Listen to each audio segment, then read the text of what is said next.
welcome back to another edition of Telescope Man.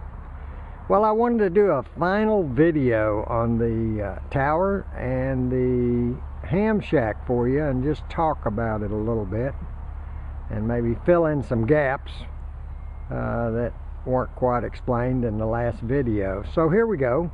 Of course, we finalized the tower and put it up. I've got a previous video that shows that, even shows how we dug the hole and positioned the base and all that, so you can check that out on one of the Telescope Man websites, video sites. And the tower is a Roan 25G. It's guide, of course, and it's the tower itself is about 35 feet or so, and the antenna's up there about 37 feet.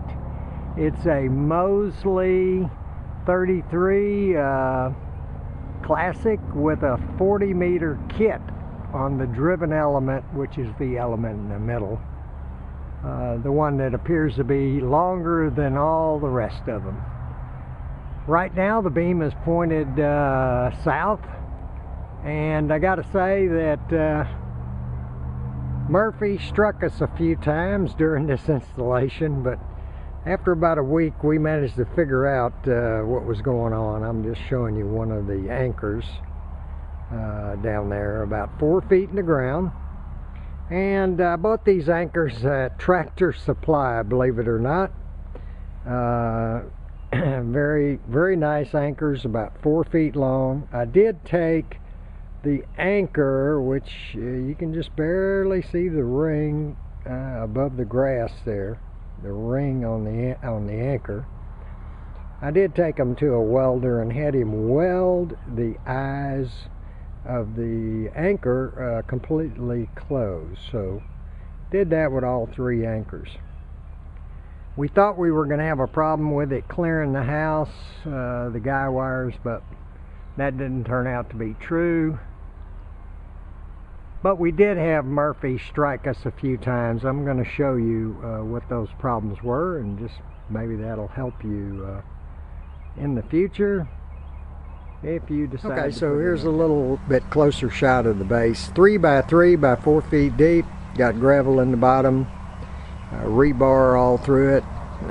You notice the 3 copper ground straps going down to 3 8-foot ground rods, which are all interconnected underground in a loop around this tower base, and they're all interconnected with heavy gauge grounding wire.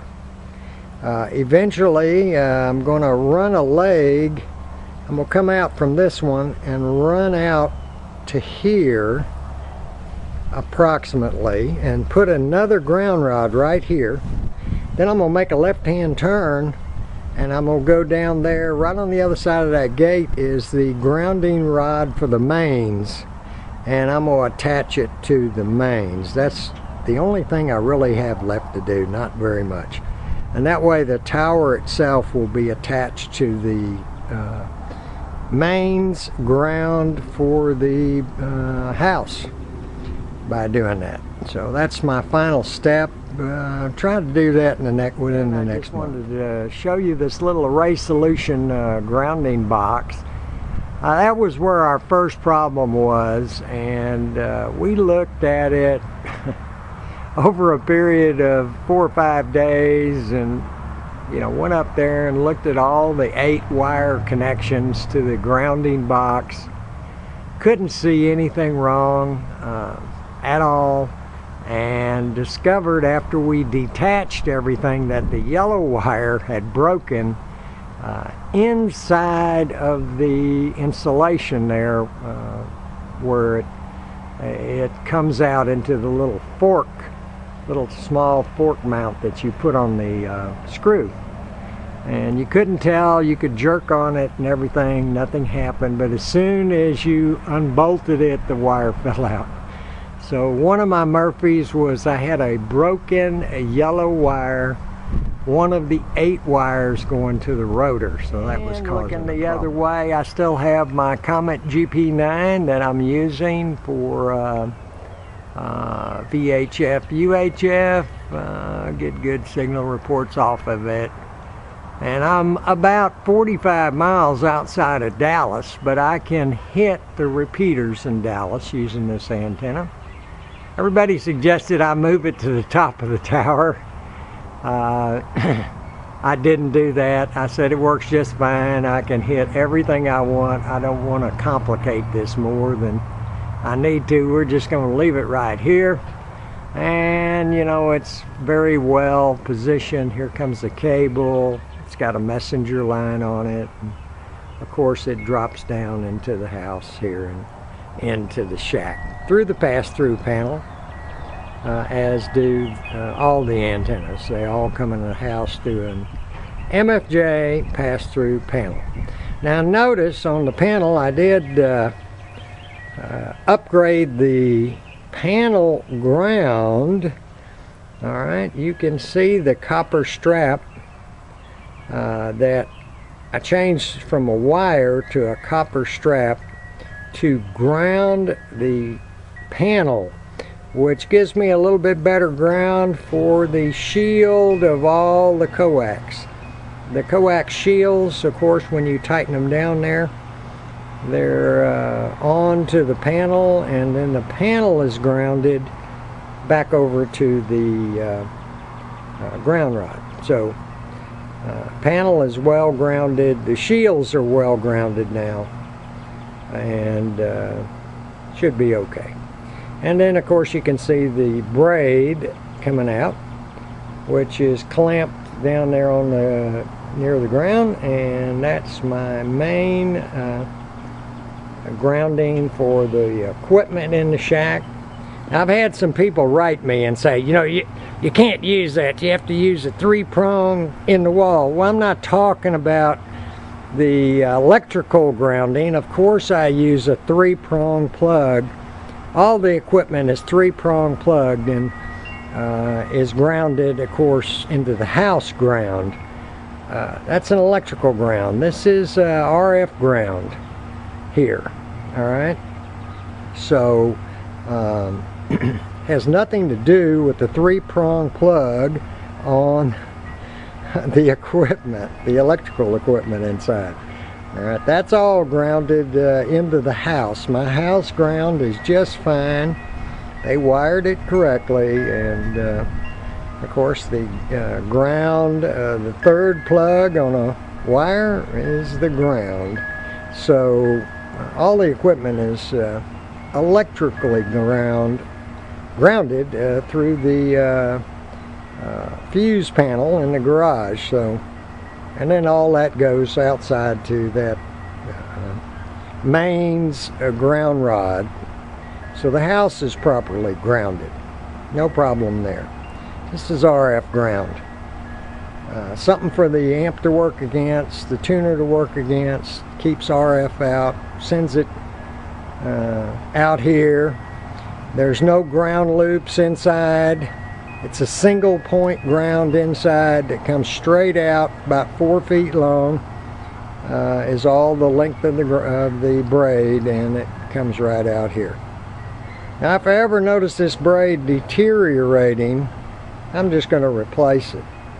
If it starts looking bad, I'll just replace it. I do have a lot of copper strap left. Next time I replace it, I might use copper strap that I have left over from the roll that I used to do the tower. So one of these days I may change that braid out to copper strap, but that's not going to be any time soon. We're in the shack again, and just give you a quickie on the shack. Let's do a little pan around. You see there's the ALS 600, which is my amp. And I still have the Collins equipment over here, and use that about once a week to check into a Collins net. Kind of neat. Still have the ICOM 7000 and the Flex radio, which you can see right there. which is attached to the computer. Everything seems to be working great. That's an old SB shortwave receiver that I had, and I just like to tune around on it every once in a while. That's that box right here. Let me give you a close-up of that. It's in pretty good shape. It's Holocrafters. SB80, I believe, is the number on it. And I just tune around and play with it. Found it on eBay at a pretty good price and had a fella I know check it all out. And he's got it running top-notch. And some of the other equipment. There's the ICOM 7000, the scanner. There's the new rotor box right there, and that's the second one. That was my other Murphy. The original box had a problem, and even after changing the capacitor in it, it would rotate the test rotor that we had in the shop. Would rotate it okay, but the meter never indicated direction. So that box has been returned to the seller. He's going to swap me out with another box, and then I'll have a backup for this box. Let me kind of reach back here a little bit, see if I can do this and show you the Jones plug. There it is right there. Kind of a quick disconnect if the weather's bad. I can unplug this and disconnect the this equipment from the rotor itself.